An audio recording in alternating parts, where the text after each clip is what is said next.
Graça e paz, tudo bem? Eu sou o pastor Alexandre Martins, sou professor de teologia e sou reitor da Escola de Líderes no Brasil. Uma escola que tem feito a diferença e tem sido aprovada por 100% dos alunos que estudam conosco. Que bom ter você aqui comigo. Nós estamos aqui para iniciar uma série de vídeos sobre o Sermão do Monte, onde nós estaremos abordando assuntos acerca dos valores e princípios do reino de Deus. Serão aulas curtas, aulas gratuitas e serão colocadas no canal uma vez por semana. Então eu já quero pedir a você que se inscreva no nosso canal e clica no sininho para você receber avisos quando colocarmos os novos vídeos. Também quero te pedir que dê um like nesse vídeo e compartilhe esta aula com o maior número de pessoas que você puder, com seus amigos, com seus irmãos em Cristo. Você estará sendo bênção para eles e bênção para nós também. Eu quero iniciar aqui a nossa aula de hoje falando com você sobre o que é o Sermão do Monte. O Sermão do Monte, ele é conhecido como a Carta Magna do Reino, Manifesto do Rei, Compêndio da Doutrina de Jesus Cristo. Ele é também conhecido como o Sermão de Ordenação dos 12. Todo pastor, quando vai ordenar obreiros ao ministério, ele traz um sermão que é conhecido como Sermão de Ordenação. No caso, Jesus estava ordenando os seus discípulos ao ministério. Eles estavam em treinamento. E então, o Sermão de Ordenação que Jesus traz é este Sermão do Monte. Neste sermão, os discípulos foram confrontados com as dimensões da tarefa que iriam desempenhar. Quero também dizer a você que esta aula é uma aula introdutória e nós estaremos abordando os seguintes temas: a ética do reino, as bem-aventuranças e a estrutura das bem-aventuranças. Para tanto, eu quero começar dizendo a você que Mateus, ele narra 5 sermões. E o primeiro sermão é este que nós vamos estudar, o Sermão do Monte. Vai do capítulo 5 ao capítulo 7. Mateus capítulo 10, ele traz o Sermão da Missão. Mateus capítulo 13, ele traz as parábolas do reino em seu aspecto presente e futuro. Mateus capítulo 18, ele traz um sermão que é conhecido como o Sermão da Igreja, porque é um sermão sobre a igreja. E Mateus capítulo 24, ele traz um sermão profético. Há um aspecto comum que nós precisamos destacar em todos os sermões do Evangelho de Mateus. Qual é o aspecto? É que todos eles falam acerca do reino. Isto comprova que o Evangelho de Mateus é o Evangelho do Rei e também o Evangelho do Reino. Uma vez que Mateus, ele é o escritor que mais usa referências do Antigo Testamento no seu livro. Por quê? Porque a intenção de Mateus é mostrar que Jesus é o Rei prometido no Antigo Testamento. Por isso, capítulo 1, 2, 3 e 4 do Evangelho de Mateus, você vai ver repetidas vezes a expressão para cumprir o que está escrito nos profetas, para cumprir o que está escrito no profeta Isaías, para cumprir o que está escrito no profeta. Ou seja, ele está mostrando que Jesus é o Rei prometido, é o cumprimento das profecias do Antigo Testamento. Por isso ele destaca também bastante a autoridade de Jesus, como por exemplo em Mateus capítulo 8, onde o centurião diz: olha, não precisa ir até a minha casa, basta dizer somente uma palavra e o meu criado sarará. Por que Mateus faz questão de trazer isto logo no início do seu livro, já no capítulo 8? Para destacar, entre outros assuntos também, o assunto da autoridade do Rei prometido, que é Jesus Cristo. Então, o Sermão do Monte, ele é nada mais nada menos que a ética do reino. Esse sermão foi ministrado aos discípulos de Jesus e refere-se aos valores e princípios do reino de Jesus Cristo. É a ética da era do cumprimento.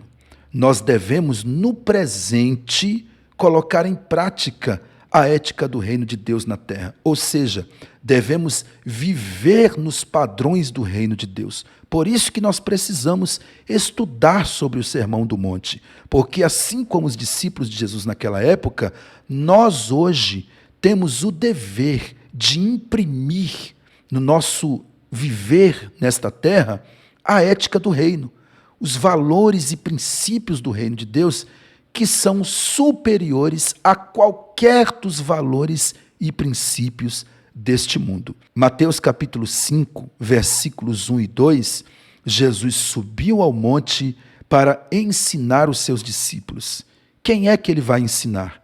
Ele vai ensinar aqueles que já creem na mensagem do reino, aqueles que já creem que ele é o Messias e que ele trouxe o reino de Deus para esta terra. Quando Jesus pregava, ele dizia: é chegado o reino de Deus. O reino de Deus está entre vós. Então os discípulos, eles seriam conhecidos como discípulos de Jesus. De que maneira? Vivendo nos padrões do reino. Quando eu vivo nos padrões do reino, eu coloco em prática a ética do reino e aí eu sou identificado como discípulo de Jesus Cristo. Então esta mensagem é tanto para aqueles que já são discípulos de Jesus, como também para aqueles que pretendem ser discípulos de Jesus. E eu acho maravilhosa a expressão que Mateus usa quando vai narrar a pregação, o ensino de Jesus, no capítulo 5 do seu evangelho, ele diz assim: e abrindo a sua boca. Naquela cultura, esta expressão significava dizer que ele estava abrindo seu coração, mostrando o conteúdo mais íntimo da sua mente. E aí ele começa então a trazer as bem-aventuranças. As bem-aventuranças são o quê? São as bênçãos do reino de Deus para os homens na terra. Esta expressão bem-aventurado, ela vem do grego makarios, que significa receber favor divino. O bem-aventurado é aquele que é abençoado, que é favorecido por Deus. Então, olha só que interessante o que eu vou compartilhar com você agora. Não se deve entender bem-aventurado apenas como feliz. A ênfase do texto não é o estabelecimento da felicidade. O texto está falando daquele que é recipiente do favor divino.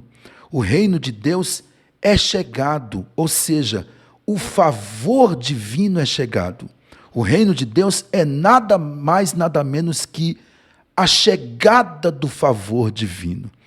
Experimentar a graça é experimentar o favor divino. Portanto, a chegada do reino de Deus, a chegada do Rei Jesus, traz a possibilidade de alguém desfrutar do favor divino, de alguém desfrutar da graça. Bem-aventurado é aquele que é agraciado, que é favorecido por Deus, e neste favor, sim, ele desfruta de uma alegria que não é afetada pelas circunstâncias. As bem-aventuranças falam de uma alegria que nada pode tocá-la. Ela vem ao nosso encontro mesmo no meio da dor, mesmo no meio do sofrimento. Ela brilha através das lágrimas. Por quê? Porque é uma alegria, é uma felicidade que não depende das circunstâncias. Se você tem Cristo, você tem o favor divino. Se você tem Cristo, você tem a graça. Se você tem Cristo, você tem uma alegria que não pode ser tocada por nada nem por ninguém. Isto é maravilhoso. Agora nós vamos ver aqui a estrutura das bem-aventuranças. Por quê? Porque elas são divididas em dois grupos. Por exemplo, do versículo 3 ao versículo 6 do capítulo 5 de Mateus, nós vemos as bem-aventuranças no âmbito do relacionamento com Deus. Ela trata do relacionamento do homem para com Deus.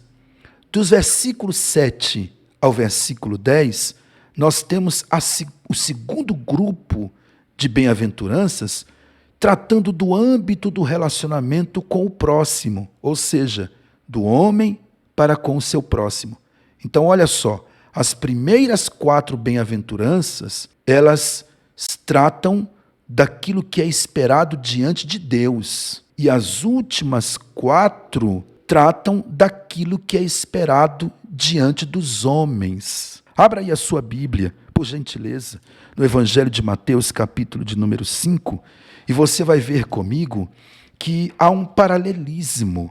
Por exemplo, o versículo 3 é paralelo com o versículo 10. Versículo 3 está escrito assim: bem-aventurados pobres de espírito, porque deles é o reino de Deus. Versículo 10, bem-aventurados os que sofrem perseguição por causa da justiça, porque deles é o reino dos céus.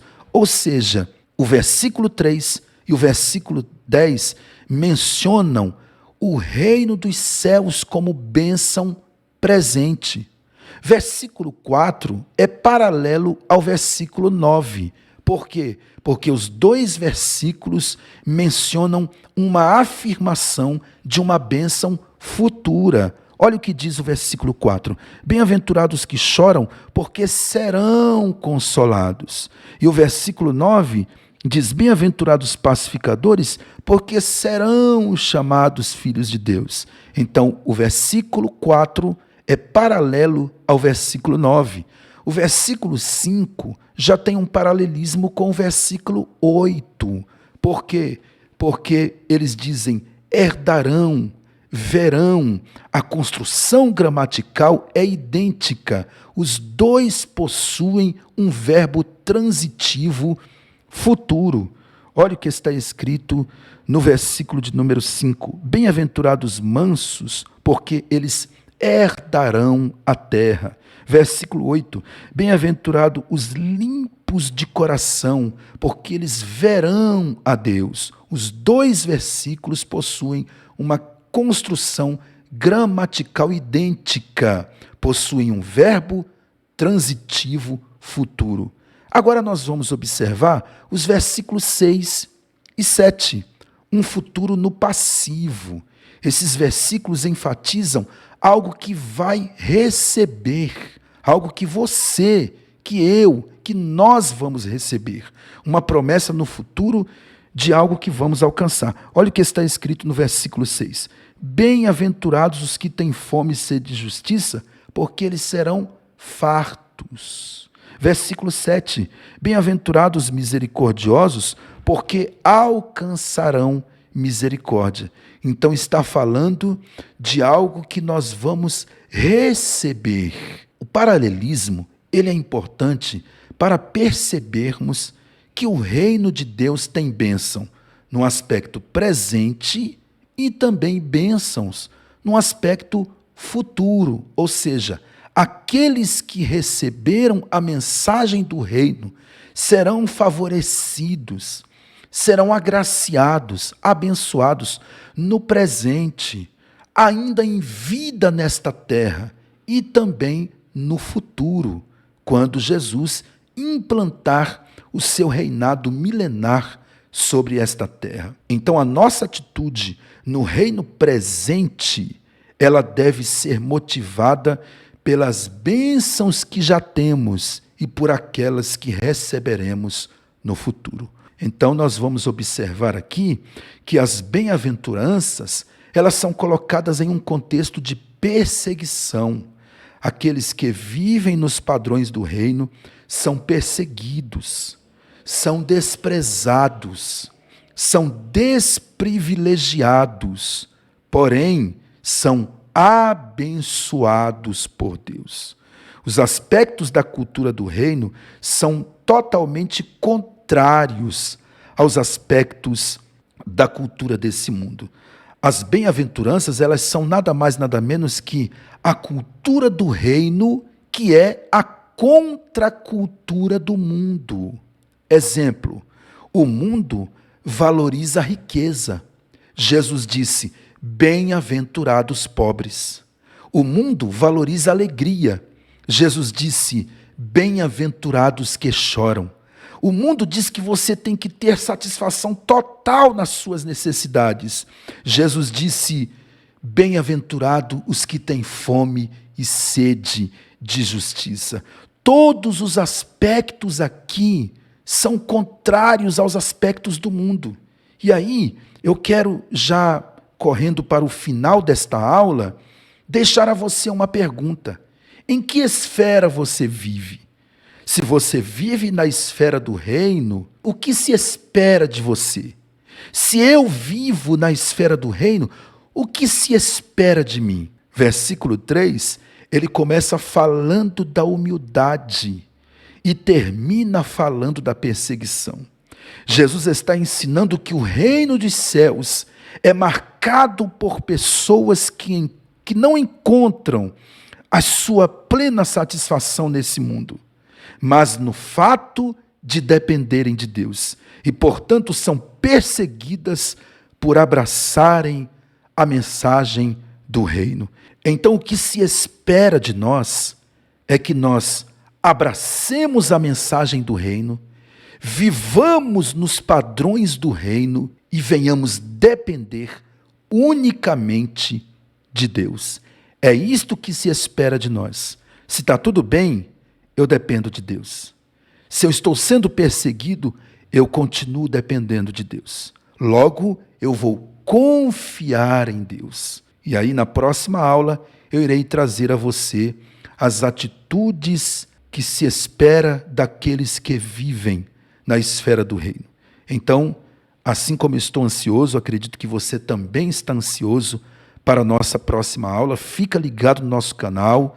Como eu disse no começo da aula, se inscreva no canal, clica no sininho para você receber avisos. Fica ligado, porque uma aula por semana será colocada no canal. Para finalizarmos a nossa aula, eu quero apresentar a você o curso teológico da Escola de Líderes no Brasil. Lembrando a você que nós não temos somente o curso básico. O que eu vou apresentar a você é o curso básico, é o curso que tem o maior número de alunos e o maior número de procura. Mas nós temos também um ótimo número de alunos no curso médio em teologia, inclusive muitos deles que já estudaram o básico conosco, outros que fizeram o básico em outro lugar estão fazendo o médio conosco, e também um bom número de pessoas no curso Ciências Bíblicas, que é um curso onde nós estudamos a Bíblia de Gênesis a Apocalipse. Mas eu quero apresentar a você o curso básico avançado em teologia. Ele tem 13 matérias e nós tratamos da teologia sistemática, que eu considero as principais matérias da teologia. Matérias que você vai lidar diretamente com a Bíblia. Doutrina de Deus, de Cristo, do Espírito Santo, do homem, do pecado, da salvação, dos anjos, da igreja, a escatologia bíblica, a homilética, que é muito importante, porque nós ensinamos você a elaborar sermões e apresentar o seu sermão.